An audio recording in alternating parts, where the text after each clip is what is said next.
നമ്മൾ കഴിഞ്ഞ റമദാനിക്ക് തിരിച്ചു പോയിക്കാണ്. നമ്മൾ നോമ്പ് തുറ കഴിഞ്ഞിട്ട് നേരെ പെരിന്തൽമണ്ണ പോയി.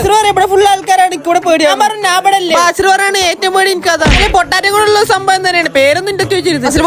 ഉപദേശങ്ങളും കൊണ്ടാണ് ആശ്രമിനെ എല്ലാരും തലാട്ടിക്കൊണ്ടു. ബജോസാണ് അടുത്ത് നമ്മൾ എന്ത് കഴിക്കുന്നുള്ള ടെൻഷനിലാണ്. ചായ വിട്ടിട്ടുള്ള ഒരു കളിയില്ല. അപ്പൊ ചായന്റെ ഒപ്പം കഴിച്ചാണ് ഈ ചെമ്മീൻ മുട്ട. അതിനൊപ്പം നല്ല വട്ടത്തിലുള്ള ഒരു സാധനം കഴിക്കാൻ മറന്നു പോയിട്ട് ഷാനാണ് കട്ട് ചെയ്യാൻ പോണത്. അമേരിക്കൻ കട്ടിങ് ചിലപ്പോൾ ഫുഡ് കിട്ടിയൊന്നും വരില്ല. അതുകൊണ്ട് നമ്മൾ സിനാന്റെ തൊള്ളിലേക്കാണ് വെച്ച് കൊടുത്തു, അല്ലെങ്കിൽ ചൈനക്കാരൻ. അങ്ങനെ അത് കഴിഞ്ഞിട്ട് നേരെ നമ്മൾ പൈനാപ്പിൾ നല്ല ടേസ്റ്റ് ഉണ്ട്. പൈനാപ്പിൾ ആ സോസ് വെച്ചൊന്നും സോസ് ഒക്കെ സ്വർഗത്ത് കത്തി തോന്നുന്നു. എന്ത് സോസ് പിന്നെ സ്വർഗത്ത് കത്തൂല. അതിനെ കുറിച്ചുള്ള ഏറ്റവും തെറ്റ് എല്ലാ കാര്യം സോസിനെ പോലും വെറുതെ വിടില്ല. കോലക്കെടുത്ത് സോസിന്റെ വീക്ക്നെസ് ആണ്. എന്റെ മടക്കിയെടുത്ത് നേരെ വിട്ട് നമ്മൾ സൂപ്പ് പെരിന്തൽമണ്ണ ഇട്ടോ. അവിടെ ചെന്ന പച്ചായി തിരക്കിൽ നമ്മൾ സൂപ്പ് കുടിച്ചാൽ തുടങ്ങി. ആസിവാരനെ പൊളിസാനാണ് സൂപ്പിന് മുമ്പ് ഒറ്റ വിടില്ല. ഇനിയൊന്നും നോക്കല്ല, സൂപ്പ് അടിപൊളി.